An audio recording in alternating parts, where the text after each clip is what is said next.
প্রথমটা কি বলেছে দেখো, বলছে the new blue and species discovered in eastern Himalaya. অর্থাৎ সম্প্রতি আমাদের দেশে এক প্রজাতির মানে পিঁপড়ে যেটা পাওয়া গেছে, বা বলতে পারো যেটাকে আবিষ্কার করেছে পতঙ্গবিদরা। তো সেই পিঁপড়েটার নামটা কি আমরা বলবো, বা সেটা সম্বন্ধে কিছু ইনফরমেশন এখানেই যেটা আলোচনা করা রয়েছে। কি বলেছে দেখো, বলছে ইন দা, সকলে শুনতে পাচ্ছ তো? হ্যাঁ স্যার। ওকে। বলছে in the Siang valley of Arunachal Pradesh, scientists have recently found an amazing new type of ant in the eastern Himalayas. অর্থাৎ অরুণাচল প্রদেশের কাছে বা অরুণাচল প্রদেশে সিয়াং ভ্যালি বলে একটি জায়গা, যেখানে বিজ্ঞানীরা একটা নতুন টাইপের পিঁপড়ে, যেটা ইস্টার্ন হিমালয়ের একটা জায়গায় এই পিঁপড়ে খুঁজে পেয়েছেন, পূর্ব হিমালয়ের কাছে। ঠিক আছে। A group of entomologists from the University of Florida in the USA, অর্থাৎ আমেরিকার যে ফ্লোরিডা ইউনিভার্সিটির বেশ কিছু পতঙ্গবিদ যারা, এবং সঙ্গে Ashoka trust for research in ecology and the environment in Bengaluru in India made this finding. অর্থাৎ ফ্লোরিডার, আমেরিকার ফ্লোরিডার বেশ কিছু পতঙ্গবিদ এবং ভারতের এই যে সংস্থা অর্থাৎ Ashoka trust for research in ecology and environment, একটি সংস্থা, ব্যাঙ্গালোরের একটি সংস্থা, যারা যৌথভাবে এটাকে খুঁজে বার করেছে বা পেয়েছে বলতে পারো। বলছে দ্য নিউ স্পেসিস, কি নামটা বলছে, ফারা ফারা ট্রিচিনা নীলা। ঠিক আছে, Paratrechina nila is an important addition to the genus Paratrechina. It is the first species of its kind to be found in the Indian subcontinent in more than 100 years. ছবিটা আমি save করতে ভুলে গেলাম, একটু আগে এসেছিল, তো ছবিটা দেখলে তোমরা হয়তো বুঝতে পারতে, অনেকে দেখেছো হয়তো, মেবি দেখতে পারলে। ঠিক আছে। তো এই যে অ্যান্টটা দেখতে অনেকটা নীল রঙের একটি পিঁপড়ে, যে পিঁপড়েটা একটা নতুন প্রজাতির একটি পিঁপড়ে, যেটা একটা ভারতে এটা বলতে পারো একটা সংযোজন হলো বা যুক্ত হলো এই প্রজাতি। এবং ভারতের যে উপমহাদেশে বিগত 100 বছরের মধ্যে যদি আমরা বলি, এই টাইপের পিঁপড়ে বা নীল রঙের এই টাইপের পিঁপড়ে অতীতে কখনো পাওয়া যায়নি, এটা ফার্স্ট টাইম। মানে 100 বছরের মধ্যে ভারতবর্ষে এই প্রজাতির যে পিঁপড়ে ভারতবর্ষে খুঁজে পাওয়া গেল। ঠিক আছে, ইন্ডিয়ান সাবকন্টিনেন্ট বা ভারতীয় উপমহাদেশে। এরপরে কি বলেছে, ব্যাকগ্রাউন্ড অফ ডিসকভারি। বলছে the Discovery was made during the biodiversity trip in the remote village of ইনকু। The ant was seen in a tree hole about 10 feet above the ground. A British military mission 121 years ago was the last time a new species from this genus was named. Ọর্থাৎ the discovery was made during a biodiversity trip in the remote village ইনকু।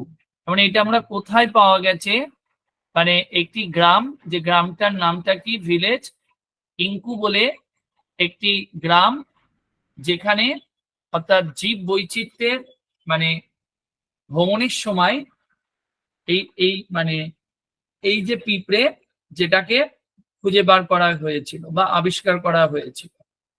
আর কি বলেছে, the ant was seen, যেটা কোথায় দেখা গিয়েছিল,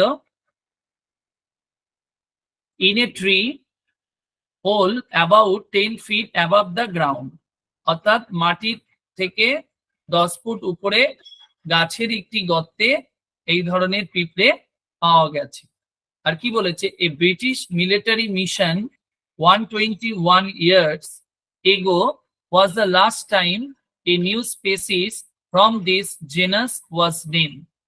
অর্থাৎ 121 বছর আগে তোমার যে ব্রিটিশ যে মিলিটারি মিশন, যেটা 121 বছর আগে, যারা কিনা লাস্ট টাইম শেষবারে এই নতুন যে প্রজাতির যে পিঁপড়ে বা বলতে পারো এই জাতীয় যে পিঁপড়ে যেটা পাওয়া গিয়েছিল, এবং তারপর যদি বলা হয় এটা ধরা হয়। And the National Geographic Society, কি বলেছে, National Geographic Society paid for this trip, মানে এটার জন্য যে খরচটা হয়েছে সেটা কারা বহন করেছে, ন্যাশনাল যে জিওগ্রাফিক যে সোসাইটি তারা এটাকে খরচ করেছে, বা এই ভ্রমণের জন্য সম্পূর্ণ খরচটা করা হয়েছে। which goal was to record the area, reach wildlife and look into how changes in the environment have affected it. অর্থাৎ এটা লক্ষ্যটা কি ছিল, মানে এই যে এখানে ভ্রমণ করার অর্থাৎ লক্ষ্য ছিল যে বন্যপ্রাণী, যে এই যে জঙ্গল যেখানে কত বন্যপ্রাণীর একটা রেকর্ড করা, কি পরিমাণ বন্যপ্রাণী রয়েছে এবং পরিবেশের যে পরিবর্তনগুলি কিভাবে এই ফরেস্টকে প্রভাবিত করছে সেটাও খুঁজে বার করবার জন্য এই ট্রিপটা হয়েছিল। আর এই ট্রিপের সম্পূর্ণ খরচটা কে দিয়েছে, এই যে ন্যাশনাল জিওগ্রাফিক যে সোসাইটি তারা এটা দিয়েছে। এরপরে কি বলেছে দেখো, হচ্ছে ডেসক্রিপশন অফ প্যারাট্রিচিনা নীলা, মানে ওই যে পিঁপড়েটা পাওয়া গিয়েছে তার সম্বন্ধে কিছু ডেসক্রিপশন বলেছে। এই নীলা বলছে is less than 2 mm long and has a mostly shiny blue body, অর্থাৎ যেটা 2 মিলিমিটার থেকেও কম লম্বা এবং এর শরীরটা তোমার চকচক করছে, অর্থাৎ নীল রংটা চকচক করছে শরীরে, which makes it different from most of the 16,724 known species of ants. অর্থাৎ 16,724 প্রজাতির যে পিঁপড়ে তার থেকে সম্পূর্ণ আলাদা টাইপের একটি পিঁপড়ের কথা বলা হচ্ছে। এটা মানে তার মানে আমাদের পৃথিবীতে এই যে 16,724 ধরনের যে প্রজাতির পিঁপড়ে রয়েছে তার থেকে সম্পূর্ণ এটা হলো একটা আলাদা, যেটা কেমন দেখতে, অর্থাৎ নীল রঙে শরীরের উপর যে নীল কালার রয়েছে যেটা চকচক করছে এই টাইপের দেখতে। বলছে which don't usually have blue bodies, which কি বলেছে, বলছে হুইচ অর্থাৎ মানে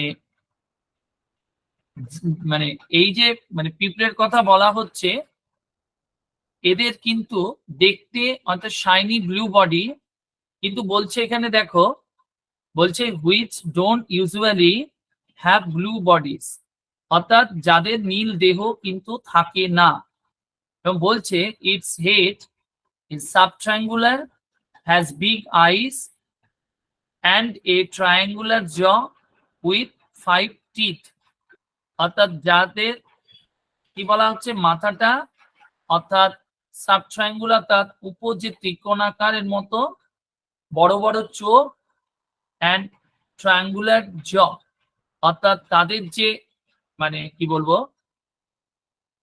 দাঁত সহ যে চোয়ালটা, সেই চোয়ালটা না অনেকটা ত্রিভুজাকার চোয়াল, সঙ্গে 5খানা তীর থাকে দাঁত। This feature make it stand out from other animals in the same group.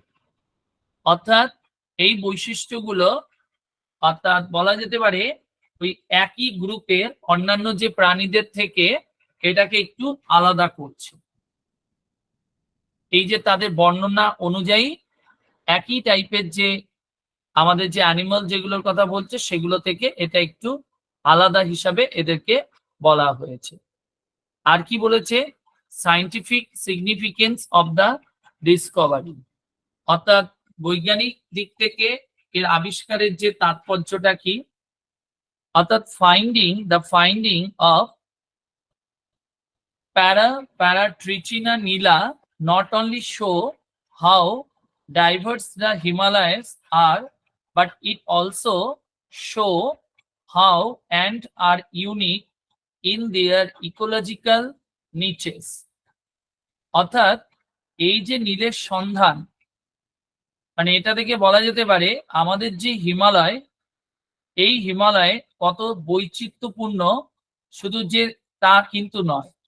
আর কি বলা হচ্ছে, এবং এখান থেকে যেটা বলা যেতে পারে, পিঁপড়ে যাদের কথা আমরা বলছি, but it also show how ants are unique, মানে পিঁপড়েরা কতটা মানে একটু ইউনিক টাইপের ইন দেয়ার ইকোলজিক্যাল নিচেস, অর্থাৎ যে পরিবেশগত যে বিষয়, সেই পরিবেশগত বিষয়ে এই পিঁপড়েগুলো মানে কতটা একটা ইউনিক টাইপের, সেটাও কিন্তু এখানে উল্লেখ করা হয়েছে। অর্থাৎ এই যে বলছে ইকোলজিক্যাল নিচেস, অর্থাৎ মানে মানে এখানে যে যথাযোগ্য যে স্থান, মানে পরিবেশগত ভাবে পিঁপড়েরাও যে হিমালয়ে বসবাস করতে পারে, বা তাদের যে বসবাস করবার জন্য এটাও যে একটা যথাযথ স্থান হতে পারে, সেই দিক থেকে বিচার করলে এটা কিন্তু একটা বিরল হিসাবে বলা হচ্ছে। আর কি বলেছে, this Discovery is important for entomology. This discovery is important for entomology because it show that even areas that have been studied a lot can still yield new species. আর কি বলেছে, অর্থাৎ এই আবিষ্কারটা, এই যে এন্টোমোলজি মানে কি, কীট পতঙ্গ নিয়ে যে পড়াশোনা, পতঙ্গ বিদ্যা, যে পড়াশোনা বিদ্যা, তাই তো। তো দিস ডিসকভারি ইজ ইম্পর্টেন্ট, মানে এই যে আবিষ্কারটা হয় আমাদের একটা গুরুত্বপূর্ণ, কিসের জন্য, ফর এন্টোমোলজি, অর্থাৎ পতঙ্গ কীট পতঙ্গ নিয়ে যারা কাজ করে বা বিদ্যার জন্য, because it show that even areas that have been studied a lot can still yield new species. অর্থাৎ এই আবিষ্কারটা মানে কীট তত্ত্বের জন্য একটা গুরুত্বপূর্ণ। কারণটা কি বলছে, কারণটা হলো এই সমস্ত অঞ্চলে যেখানে এগুলো পাওয়া গেছে, আরো অধ্যয়ন করা হচ্ছে বা স্টাডি করা হচ্ছে, পড়াশোনা হচ্ছে, যে এখানে আরো কোনো নতুন প্রজাতির কোনো কিছু পাওয়া যেতে পারে কিনা, সেই জন্য এখানে আরো গবেষণা চলছে। আর কি বলেছে, this helps us learn more about biodiversity and how complex the ecosystem in this places R.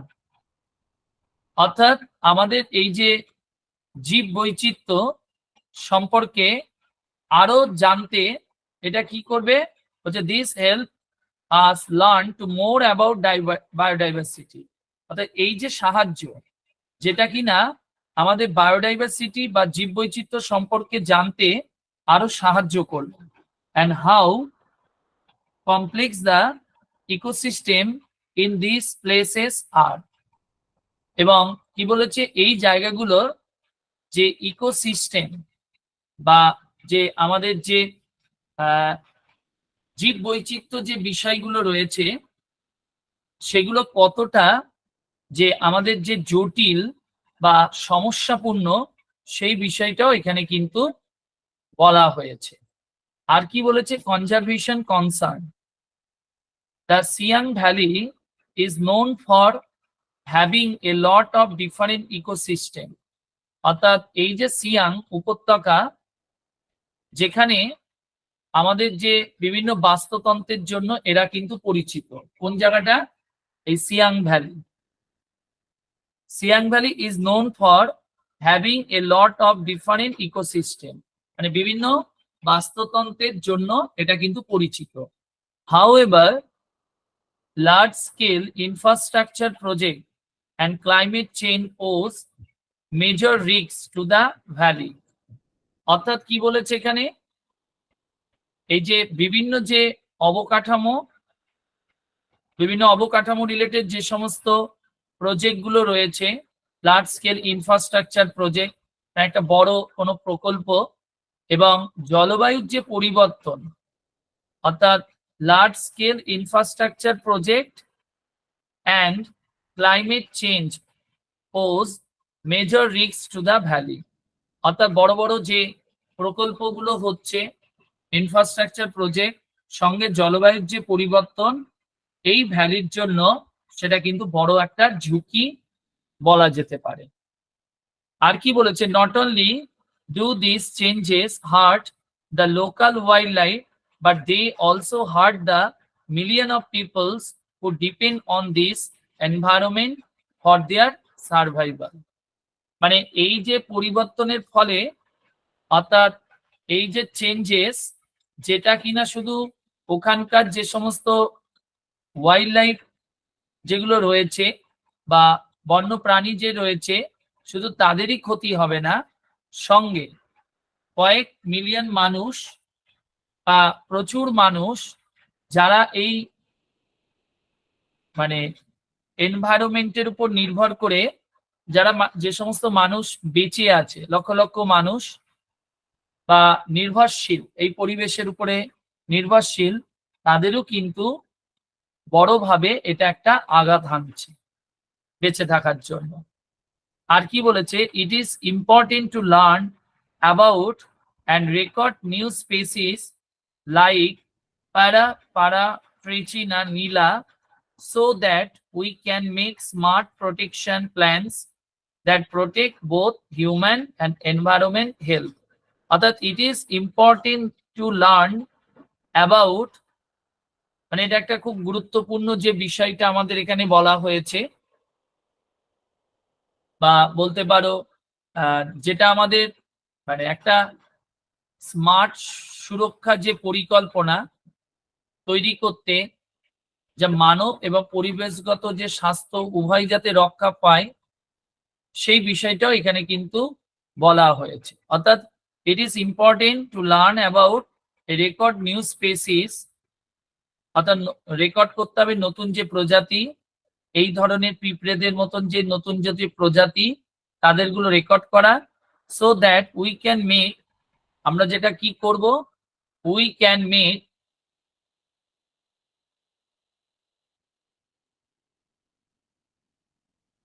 So বলছে so that we can make smart protection plan, যেটা আমাদেরকে কি তৈরি করতে হবে, একটা স্মার্ট প্রোটেকশন প্ল্যান তৈরি করতে হবে, দ্যাট প্রোটেক্ট, যেটা কিনা প্রোটেক্ট করবে বা রক্ষা করবে, both human and environment health, যেটা কিনা মানুষ এবং পরিবেশের যে স্বাস্থ্য দুটোকেই রক্ষা করবে, এই স্মার্ট প্রোটেকশন প্ল্যান যেটাই কিনা বলা হয়েছে। আর সঙ্গে এই ধরনের যে নীলা বা পিঁপড়ে বা নতুন প্রজাতি, যাদের রেকর্ড গুলোকেও বা নতুন নতুন প্রজাতিগুলোকে রেকর্ড করতে হবে, সেই বিষয়টা এখানে বলা হয়েছে। ওকে, তাহলে এটা আমাদের কোথায় পাওয়া গেছে যদি বলা হয়, তাহলে কি বলবো, সিয়াং ভ্যালি। আর সিয়াং ভ্যালির জায়গাটার নাম কি, যে গ্রামটাতে বা ভিলেজে এটা পাওয়া গেছে, ইংকু বলে নাম, ঠিক আছে। আর এই পিঁপড়েটার যে নামটা কি বললাম, বলবে? প্যারাপ্যারাট্রিচিনা নীলা। প্যারাপ্যারাট্রিচিনা, ইয়েস, নীল। বা আমি এই ছবিটা আমার কাছে এইমাত্র রাখলাম, সেভ করতে ভুলে গেলাম বলে বেরিয়ে গেলাম। যাই হোক, আমি ছবিটা দিয়েই পাঠাবো, তাহলে তোমরা দেখতে পারবে, তাহলে বুঝতে পারবে জিনিসটা, ঠিক আছে। বলো তো, এই অরুণাচল প্রদেশে রিসেন্টলি মুখ্যমন্ত্রী পোস্টে কে এসেছে পুনরায়? পেমা খান্ডু। পেমা খান্ডু।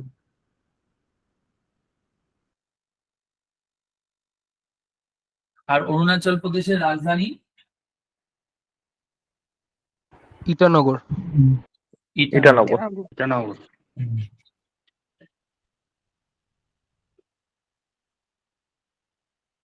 আচ্ছা, পরেরটা দেখো কি বলেছে আমাদের।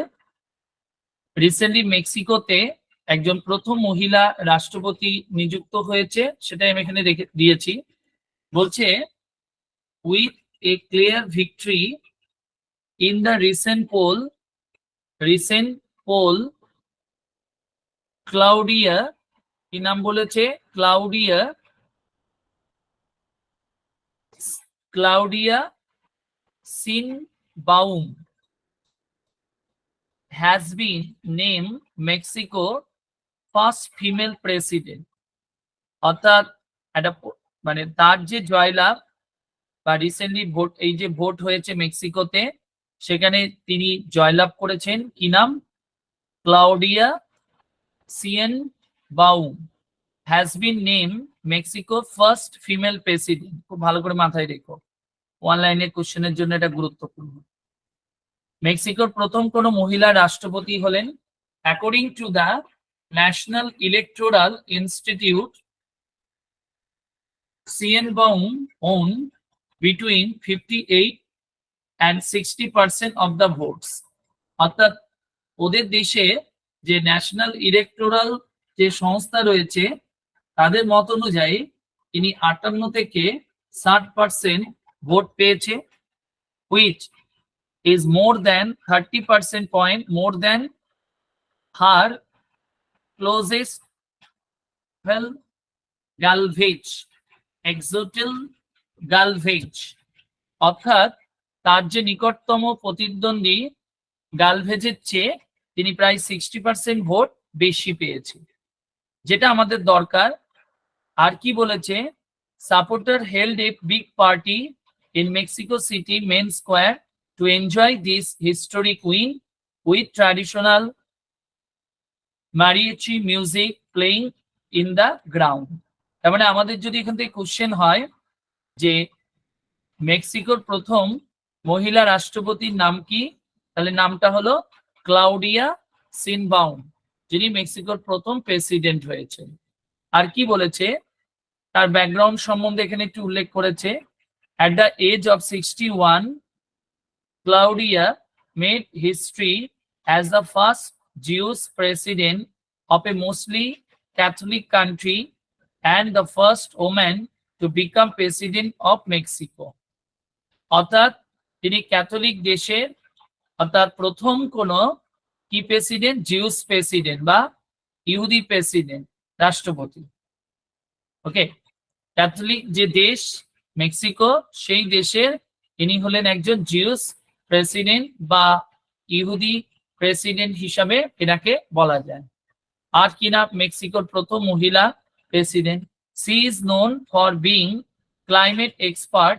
এছাড়াও তিনি একজন কি পরিচিত, ক্লাইমেট এক্সপার্ট হিসাবে তিনি পরিচিত। আর কি বলেছে, মানে তিনি একজন জলবায়ু বিশেষজ্ঞ হিসাবে নাকি বলা হয়। And for being the mayor of Mexico city, এবং তিনি হলেন ওদের দেশের যে মেক্সিকো সিটি, তাদের একজন মেয়র। কি বলেছে? And for being the mayor of Mexico city before she became president, মানে রাষ্ট্রপতি হওয়ার পূর্বে তিনি মেক্সিকো যে সিটি, সেখানকার মেয়র হিসাবেও দায়িত্ব পালন করেছেন। Her academic and work background had a big impact on her political views and how she ran for office. অর্থাৎ তার যে একাডেমিক এবং কাজের যে জায়গা, work background had a big impact on her political views. অর্থাৎ তার যে পড়াশোনা বা একাডেমিক এবং কাজের যে বিষয় জায়গা, যেটা রাজনৈতিক দৃষ্টিভঙ্গি বা বলতে পারো মানে তার একটা রাজনৈতিক দৃষ্টিভঙ্গি ছিল, যেটা হলো তার শিক্ষা এবং তার কাজের মধ্যে বলা যেতে পারে।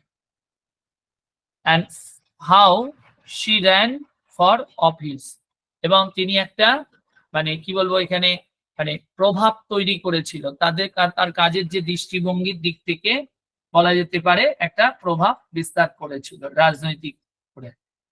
আর কি বলেছে, এগুলো আমাদের অতটা ইম্পর্টেন্ট নয়, আমি জাস্ট এই দুটো প্যারা বললাম, এই দুটো প্যারাই দেখে রেখো। এনার নামটা, আর ইনি কে ছিলেন আগে, কোন পোস্টে, আর ইনি কোন দেশের নতুন ফিমেল প্রেসিডেন্ট হয়েছে সেটা, আর সঙ্গে আমি কিছু ইনফরমেশন এখানে দিয়েছি, তোমরা একবার দেখে নে। পরেরটা দেখো মধ্যে কি বলেছে, NIMHANS wins Nelson Mandela health promotion award. Already এটা আমি বলেছি কি না, বললাম এটা বলা হয়েছে তো। না স্যার। হ্যাঁ হ্যাঁ, তো এটা আমরা দেখবো আগেও বলেছি। তো এটা কারা দেয়, WHO। তাহলে WHO যদি বলা হয় কবে তৈরি হয়েছে,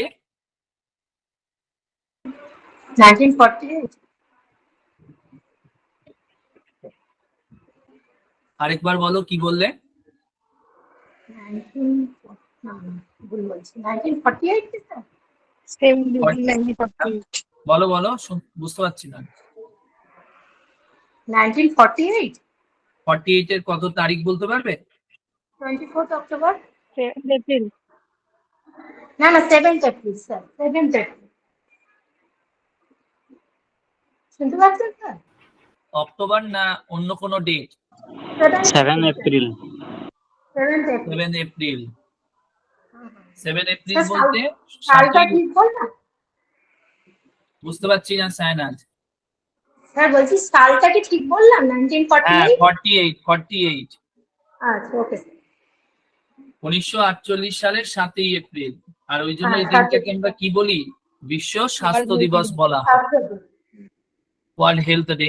তো যাই হোক, তো কি বলেছে দেখো, বলছে the WHO has given the Nelson Mandela Award for Health Promotion for 2024 to the National Institute of Mental Health and Neuroscience, যেটাকে আমরা শর্ট ফর্মে নিমহ্যান্স বলছি, in Bengaluru. NIMHANS is known as India's top mental health center, মানে যেটাকে আমরা বলি ভারতবর্ষের মধ্যে টপ মেন্টাল হেলথ সেন্টার, যার কথা এখানে বলা হয়েছে।